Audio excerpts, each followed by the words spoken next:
무조건 머릿수 많고 무조건 세가 한다고 좋은 게 아니에요. 내부적으로 정교하게 정치하게 관점과 사상을 가진 그러한 창날 네트워크, 창날 집단이 있냐 없냐에서 판이 결정난다니까요. 이 판이. 그 창날 집단이 대중에너지랑 결합할 때 이제 대형 사고가 터지는 거예요. 대중만 가지고는 절대로 못 갑니다. 자, 그럼 이러한 관점을 가지면 지금 어떤 생각을 하게 될까? 그걸 보기 전에 제가 이 중첩이라는 거에 대한 원리를 설명해 드리려고 그래요. 자, A라는 사람, B라는 사람 만났어요. 이제 둘이 만났어. 그랬더니 한 사람은 나는 말이야. 백모 세뇌탈출 봤는데 말이야. 걔 말이야. 그 똑똑한 데가 있어. 그래서 내가 보기에는 역시 이 미국에 의한 중국 자유화를 지지하냐 마냐 이거 가지고 우리가 일단 편을 갈라야 돼. 그러니까 또 한 사람은 야 백목 그놈 말이야 건방지게 짝이 없고 말이야 지가 뭐 한다고 야 걔 맨날 북폭만 얘기한다. 그거 믿지도 말고 야 지금 봐봐 저 갇혀져 있는 박근혜 대통령님 저 안 불쌍하냐? 인간의 탈을 썼다면 저기에 대해서 뭔가 그 불쌍한 마음이 있고 그 연민의 정이 있어야 되는 거 아니야? 야 그거 박근혜 밟고 가자 뭐 닭대가리다 이러는 요새 그 젊은 유튜브 한다는 자식들 그 새끼들 그 사람도 아니야. 그런 것들은 그 무늬만 우파야. 그런 거 다 제껴버리고 박근혜 대통령에 대해서 사기 탄핵이다 이게. 그렇게 주장을 하고 박 대통령 구출을 얘기하는 그런 데만 그걸 제1번 기준으로 삼아야 돼. 그래가지고 둘이 밤새 싸워요. 오케이?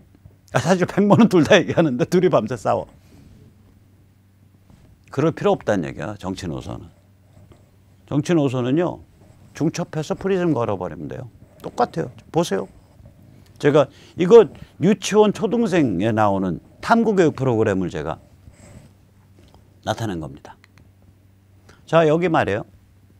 저렇게 토탈 36개의 쪼가리들이 있어요. 색깔로는 파랑, 연두, 노랑, 빨강. 그 다음에 모양으로는 동그라미, 세모, 네모. 그래서 12개 종류의 각각 3개씩 36개의 쪼가리들이 섞여 있다고요. 자, 저걸 분류를 해. 분류를 하는데 이제 둘이서 이제 목살 잡고 싸우는 거예요. 야, 이거 말이야. 이거 먼저 모양으로 분류한 다음에 색깔로 분류해야 돼. 그래야 이게 분류가 제대로 돼. 그러니까 또 다른 사람은 야, 임마 이거 먼저 저기 뭐야 색깔로 분류한 다음에 모양으로 가야 돼. 그래야 제대로 되는 거야. 그래서 둘이서 이제 박 터지게 싸우는 거야. 그럴 필요 없다는 거예요. 저렇게 복합 필터를 걸을 때는요. 복합적 분류를 걸을 때는 그 기준을 하나만 그 기준이 등장하면 되는 거지. 그 기준이 먼저 등장하냐 나중에 등장하냐는 싸울 필요가 없어요. 결과가 똑같거든. 예를 들어서 그 기준이 박 대통령 사기 탄핵 규탄을 먼저 할 거냐 아니면은 미국에 의한 중국 자유화를 먼저 할 거냐 싸울 필요가 없다니까요. 둘을 같이 걸어버리면 복합 필터가 돼서 둘 다 만족시키는 그룹이 형성돼요. 하나만 만족시키는 그룹이 형성돼. 거기는 이제 변두리로 남겨두면 돼. 그건 창날이 못 되는 거예요. 우리가 창날을 만들어야 되기 때문에 복합 필터 중요한 필터는 겹겹이 걸어야 돼요. 그래서 이걸 쭉 필터로 빨아보면 이 사람은 좀 머리가 있고 생활도 앞가림을 하고 자존심도 있고 난잡한 짓 안 할 것 같아. 이 사람은 우리 동지가 될 수 있을 것 같아. 제가 5천만이 어떻게 저의 동지가 되냐고요. 저 5천만이 동지가 아니에요. 우리는요 그런 거 아니에요. 유튜브를 계속 학습한다는 전제로 해서 우리 동지의 최대치는 40만입니다. 1%입니다. 현실적 힘을 가지는 최저치는 2만에서 4만 사이입니다. 전국적으로 2만에서 4만이 유튜브로 계속 유튜브나 소셜미디어로 계속 학습하면서 회비 내면 이 판을 깨요. 그리고 한 40만쯤 그런 집단이 형성되면요. 쟤들은 딱 눈 깔고 다녀요. 입도 뻥끗 못하는 사회 됩니다. 자, 한번 보실까요? 제가 이거 먼저 어떻게 한 거냐. 모양으로 먼저 갈랐어요.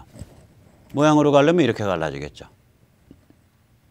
네모는 네모끼리, 둘째 줄은 세모는 세모끼리, 셋째 줄은 동그라미 동그라미끼리. 그 다음에 색깔로 갈라봤어요. 그랬더니 12개 칸이 만들어지고 제일 왼쪽 칸에는 빨간 네모, 그 다음 파란 네모, 연두 네모, 노랑 네모. 둘째 행으로 내려오면 빨간 세모, 파란 세모, 연두 세모, 노란 세모. 셋째 행으로 내려오면 빨간 원, 파란 원, 연두 원, 노란 원. 오케이. 그러니까 딱 보면서 이제 이거 처음에 모양으로 갈라야 돼 라는 사람이 먼저 해봤어. 딱 보니까 야 임마 내가 맞지. 처음에 모양 가르고 그 다음에 색깔 가르니까 이렇게 딱 제대로 분류돼서 나오잖아. 임마 자식아 내가 맞은 거 아니야. 처음에 색깔로 갈라야 된다는 사람이 무슨 소리야? 처음에 색깔로 한번 갈라보자고. 나도 틀린 것 같지 않은데? 그래가지고 이제 처음에 색깔로 갈라보는 거예요 이거를. 그럼 처음에 색깔로 가르면 어떻게 되겠어요? 이렇게 되겠네. 그죠? 처음에 이제 왼쪽에는 빨간 것들, 그 다음에 파란 것들, 그 다음에 연두, 그 다음에 노랑, 그 다음에 모양을 적용해 봤어요. 그랬더니 똑같아 결과가. 즉 모양을 가지고 색깔을 가나 색깔을 먼저 가서 모양을 가나 결과는 똑같은 거예요. 그래서 결국은 필터를 중첩할 거냐 중첩하지 않을 거냐를 가지고 싸워야지 어느 필터를 먼저 내세울 거냐 가지고 싸워서는 안 돼요. 필터를 중첩할 필요가 없다. 그래서 중요한 필터를 날려버리는 자들, 그 사람들은 국민을 개돼지로 끌고 가는 자들입니다. 대표적인 게 뭐냐면 반문연대. 야 지금 나라가 망하게 생겼어. 문재인에 반대하는 건 다 모여야 돼. 거기에 다른 소리 끽소리 낸 놈들 그건 나쁜 놈들이야. 그거 백모 봐봐. 옛날에 그 빨갱이 하던 놈 아니야. 그놈 여기 지금 우파를 분열하려고 지금 아주 눈을 부릅뜨고 공작하는 거야. 이런단 말이에요. 또 대표적인 게 사기 탄핵도 그래요. 야 지금 미중전쟁 고민할 거 없어. 미국 위한 북한 접수 해방 야 그거 뭐 언제 될지도 모르고 고민할 거 없어. 제일 중요한 건 탄핵이야. 탄핵이 사기라는 거 인정하냐 안 하냐 그걸로 다 갈라. 다른 건 신경 쓸 거 없어. 이것도 사람 개돼지 만드는 길이에요. 세상은 다면적이라고요. 다축이에요. 다축. 세속은. 영성은 싱글축입니다. 왜냐? 영성의 싱글축인지 아닌지 우린 몰라. 영성 자체가. 문제가 뭐냐? 인간이라는 모질이 유인원이 영성의 세계를 보는 그 방식이 싱글축이에요. 인간이란 모질이들이 영성의 세계를 다축으로 못 본다고요. 한 축으로만 봐도 평생이에요 그거. 그런데 인간이란 모질이들, 이 모질이 유인원들, 모질이죠. 이 유인원들이 자기들끼리 사회를 만들고 세상을 살아가는 거는 다면적으로 살아간다고요. 밥도 먹고 잠도 자고 섹스도 하고 애도 낳고 학교도 다니고 직장도 다니고 사랑도 하고 증오도 하고 싸움도 하고 단결도 하고 다면적으로 살아간다고요. 세속, 우리가 정치라는 건 세속이잖아요. 정치 노선이라는 건. 따라서 노선은 중층 필터를 가져야 된다고요. 이게 중요한 것들을 빠뜨리면 안 돼요. 필터로. 사기 탄핵 인정해 안 해? 중요한 필터죠. 미중전쟁 미국에 의한 중국 자유화 그거 지지해 안 해? 굉장히 중요한 필터입니다. 문명의 성격을 바꾸는 일인데. 그 다음에 미중전쟁 와중에 어느 포인트에 미국이 북한 접수 평정 해방한다면 그거 지지해 안 해? 굉장히 중요한 필터죠. 우리 민족의 명운을 가르는 건데. 박 대통령 본인이 바로 그런 문제 때문에 탄핵된 건데. 통진당 해산, 사드 배치, 개성공단 철수, 전교조 법외 노조와 민노총 탈퇴 자유화. 그래서 우리가 이런 뭐라 그럴까요? 좀 슬기로운, 좀 큰 관점을 좀 가져야 된다. 저는 그런 걸 주장을 하는 편이고요. 그런 면에서 제가 이제 주제넘게 젊은 우파한테 좀 드리고 싶은 충고가 있어요. 지금 이제 물 들어왔잖아요. 이제 뭐 젊은 층까지 포함해서 국민 전체가 문재인 586 집단에 대해서 굉장히 환멸이 커지고 격변의 시대로 들어간 거거든요. 이제 흙탕물이 막 이제 차오른다고요. 콸콸콸콸콸 그리고 흘러가요. 제가 이 젊은 우파한테 드리고 싶은 충고는 첫째, 본인의 심지를 좀 깊게 내리셔라. 이 심지라는 건 뭐냐면 예를 들어서 세상이 이런데 그 사람들한테 도움이 되는 일을 좀 해야겠습니다. 뭐 이렇게 나한테 말을 하면 제가 며칠 전에 같이 밥 먹었던 32살짜리가 그런 얘기를 하더라고요. 그래서 내가 잠깐만 지금 남 걱정하지 말고 이런 활동이 본인한테 무슨 의미를 가지는지 좀 생각해 보세요. 내 영혼에 나의 인격에 대해서 무슨 의미를 가지나. 이 세상과 인생과 이런 걸 보는 나를 보는 그 관점, 그 세계관으로부터 노선이 도출돼야 그 노선이 힘을 가져요. 제가 그 친구한테 마지막 한 얘기가 있어. 뭐라 그랬냐면요. 온 세상이 다 개돼지가 되더라도 나는 이 길을 가겠다라는 생각이 나야 될 겁니다. 그때 내가 무슨 길이냐, 그때 그 길이, 그 생각을 하셔야 될 겁니다. 그래서 이건 뭐 말꼬리 잡는 건 아니고요. 이 조선일보에서 이제 우리 우파 전대협 있잖아요. 거기에 이제 그 공동의장이란 분을 이제 인터뷰를 했어요. 근데 그 공동의장이란 분이 악마는 조롱을 못 견딘다. 그러니까 조롱만으로 악마가 죽을까? 이런 생각이 제가 문득 들더라고요. 이 니체의 짜라두자에 보면 그게 몇 장인지 모르겠는데 짝퉁 짜라두자가 나와요. 니체의 용어 이런 걸 써서 막 세상을 저주하고 막 비웃고 조롱하고 짓밟고. 그러니까 니체가 한참 듣고 있다가 짝퉁 짜라두자한테, 그러니까 짜라두자가 짝퉁 짜라두자한테, 야, 너 왜 그러고 사냐? 세상을 사랑하지 않으면 그냥 떠나. 이게 제가 지금 전대협의 내용이 세상을 사랑하지 않는 거다라고 얘기하는 거 아닙니다. 그분의 언어가 조롱이 악마를 죽인다라는 그 명제를 얘기할 뿐이에요. 전대협은 실제로 전대협이 냈던 것들은 세상에 대한 사랑에 많이 넘쳐 있어요. 뭐냐면 이게 패러디거든요. 전대협은. 패러디는 풍자라고 사타이어예요. 그러면 제가 아쉬웠던 거는 본인들이 활동은 사실은 풍자에 가까워요. 조롱이 아니에요. 난폭한 조롱이 아니에요. 풍자에 가까워요. 근데 그 풍자를 본인이 조롱이라고 표현한 거예요. 제가 그 점을, 그 포인트를 집어드리는 거예요. 왜 그러냐면 저게 굉장히 큰 차이가 있어서 그래요. 조롱이라는 건요, 경멸, 분노, 침뱉기, 불지르기, 파괴하기입니다. 풍자는요, 마지막을 까면 너의 어리석음, 탐욕, 편가르기에 비춰진 나의 어리석음, 탐욕, 편가르기에 비춰진 너의 어리석음, 탐욕, 편가르기에 비춰진 나의 어리석음, 탐욕, 편가르기에 비춰진 이러면서 무한히 가는 거예요. 즉 인간이란 동물이 본원적으로 어리석고 탐욕스럽고 편가르기를 하는 그런 유인원 충동을 깊게 갖고 있는 동물이다라는 그 슬픔이 어린 통찰, 그게 풍자의 마지막 에너지입니다. 풍자는 그래서 웃음을 수반하죠. 그래서 악마는 제 용어로 치자면, 저게 제가 만든 말인데, 악마는 조롱으로 죽이는 게 아닙니다. 악마는 웃음으로 죽입니다.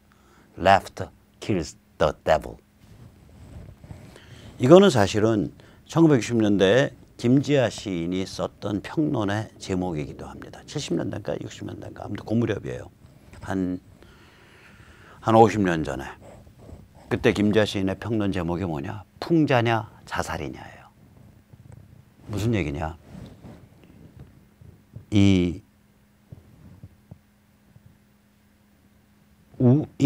인간 어리석고 탐욕스럽고 편가르게 우덜식 정의를 내세워서 서로 칼벗고 치고받고 하는 그러한 행태가, 그러한 유인원적 습속과 행태가 인간의 유전자 속에 배 있다라는 그 슬픔이 어린 통찰에서 웃음이 나오는 거거든요. 거기서 풍자가 나오는 거거든요. 우리가 코미디 보면서 깔깔깔깔 웃는 게 가만히 보세요. 그 우스꽝스러운 행동을 보면서 제가 우스워서 웃는 거예요? 아니면은 나도 문득문득 저런 우스꽝스러운 행동을 해라는 생각 때문에 웃는 거예요. 제가 보면 후자가 꽤 많거든. 그게 나는 쟤보다 우월한데 저놈은 왜 저렇게 바보 같을까? 그래가지고 웃으면요, 그건 가학적 웃음이에요. 그거는 삼류 코미디입니다. 제가 이주일을 우리나라 코미디언 1위로 꼽는 게요, 그 사람이 웃기는 걸 보다 보면 아, 저런 어리석은 짓을 나도 문득문득 해. 참 웃기는 놈이네 나도. 그래서 웃게 되거든. 그게 1등 코미디죠. 특등 코미디죠. 그래서 이게 이제 우리가 그런 종류의 통찰과 웃음을 못 터뜨릴 바에야 차라리 죽어버려라. 그게 김지하의 일갈이에요. 그래서 그 평론의 제목이 풍자냐 자살이냐 이렇게 깔린 겁니다. 50년 전의 평론입니다. 시인은 참 위대한 시인이죠. 그러면 이 풍자의 기반은 뭐냐면 결국 제식으로 표현하자면 진실과 인생과 개인에 대한 존중이라고요. 이거는 뭐냐면은 이런 생각을 하게 돼요. 제가 언젠가 교회 다니시는 아주 신앙심 깊은 분한테 물었어. 기독교에서 말하는 악마가 뭐예요? 그 악마에 대한 혹시 기독교 교리나 무슨 신학자가 정리해 놓은 거 있나요? 그랬더니 그분이 꽤 많이 그 기독교 신학을 하시는 분인데 신앙심이 깊고 평신도지만 이분 말은 의외로 악마에 대해서는 많이 안 파놨다 그러더라고요. 그래서 저는 뭐 악마를 좀 느끼거든요. 그런 편인데 저는 악마라는 게 뭐라고 생각하냐면 꼬임과 맺힘이라고 봐요. 원한, 르상티망, 영어로 resentment.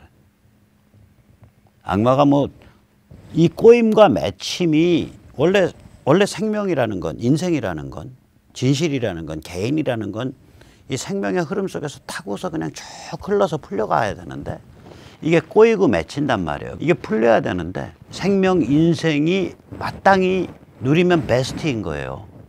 근데 이게 개체의 살려는 그 몸부림, 이게 가다가 꼬여버리고 맺히고 거기에 또 다른 개체 에너지가 와서 또 꼬이고 맺히고 또 거기에 덮어씌워서 또 꼬이고, 이게 왜 덩어리가 될까? 덩어리. 이게 악마라고. 이게 이거는요 뭐 기독교적이진 않지만 그래도 나치와 스탈린에 의해서 양쪽에서 극악한 탄압을 받았던 집단이 있어요. 엔트로포소피, 그러니까 영지학에 가까운 철학자인데 좀 신비주의적인 철학자죠. 100년 전의 사람이고요. 비엔나 공대를 나왔고요. 그 다음에 이제 건축학에서 보면 콘크리트를 거푸집을 써가지고 곡면으로 뽑기 시작하는 그런 공법을 개발한 사람이에요. 지금 우리가 콘크리트를 곡면으로 뽑는 거 아무것도 아니잖아요. 뭐 이렇게 휘어진 무슨 이런 콘크리트 계단도 있고 뭐 난간도 있고 많잖아요. 근데 그전엔 그런 게 없었어요. 콘크리트를 거푸집을 조립해가지고 곡면으로 뽑는 거를 개발한 사람이에요. 뭐 돈 벌려고 개발한 게 아니라 그 바우하우스라는 자기들의 스위스에 지은 자기들 엔트로포소피 영지학 그 센터를 만드느라고. 그건 원래 목조로 짓다가 불탔어요. 왜 불탔냐면 나치 지지자들이 가서 불태워버렸다고. 이상한 놈들이라고. 그 루돌프 슈타이너가 그런 말을 해요. 그 사람이 루돌프 슈타이너라는 사람인데 그 사람이 남긴 재밌는 말들이 많아요. 근데 그 중에 한 말이 뭐냐면 악이란 그릇된 곳 그릇된 장소에 존재하는 거다. 처음에 얼뜻 들으면 굉장히 상대주의적인 얘기 같아요.